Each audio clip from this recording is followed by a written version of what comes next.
Nous lisons parfois très rapidement les versets dans Romains 12 qui parlent d'être un sacrifice vivant. Car être un sacrifice, c'est pas plaisant. Pas facile alors de trouver la joie en Christ lorsque le suivre est difficile.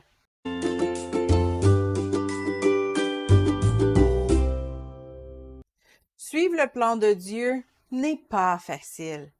C'est pourquoi quiconque entend ces paroles que je dis et les met en pratique sera semblable à un homme prudent qui bâtit sa maison sur le roc. Matthieu 7, 24. Mettre en pratique la parole de Dieu ne se fait pas tout seul. Mettre en pratique demande un effort de notre part. Cela nous demande de faire des choix délibérés et parfois difficiles pour rester dans la ligne de conduite que nous a donnée Dieu dans sa parole. La veuve, dans 1 Roi 17, n'était certainement pas en train de danser de joie lorsque Élie lui a demandé de prendre ce qui lui restait pour le nourrir. Elle lui a dit que c'était tout ce qui lui restait, qu'elle et son fils allaient manger ça et ensuite mourir. Donner sa subsistance ne l'a sûrement pas enchantée, mais lui a sûrement demandé un grand effort. Mais elle l'a fait, et la provision de Dieu a suivi. Dans Matthieu 12, 42 et 43, une autre veuve a aussi donné tout ce qu'elle avait dans l'aumône, et Jésus a souligné son effort. Donner ses sous ne devait pas être facile pour elle, et elle n'a sûrement pas dansé de joie, mais il devait y avoir une paix dans son cœur, une assurance que Dieu pourvoirait. Est-ce que cela contredit le verset 2 Corinthiens 9, 7? Que chacun donne comme il l'a résolu en son cœur, sans tristesse ni contrainte, car Dieu aime celui qui donne avec joie.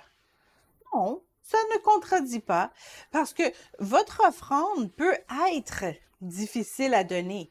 Elle peut même vous attrister de la donner. Mais malgré votre déchirement, vous aurez la joie d'obéir à sa parole. Vous serez dans la joie parce que vous aurez l'assurance de la provision de Dieu. Nous n'avons pas nécessairement la joie à le donner, mais nous aurons la joie en donnant. Lorsque Jésus dit de se réjouir si nous sommes persécutés dans Matthieu 5, 12, ça ne signifie pas que nous devrions rire aux éclats lorsque nous vivons des moments difficiles. Ce que nous faisons en obéissance à la voix de Dieu n'est pas toujours plaisant. Jésus n'a pas dansé de joie lorsqu'il était flagellé. Mais notre joie ne dépend pas des circonstances. Elle est permanente et elle demeure stable, que nous soyons dans une période difficile ou dans la gloire.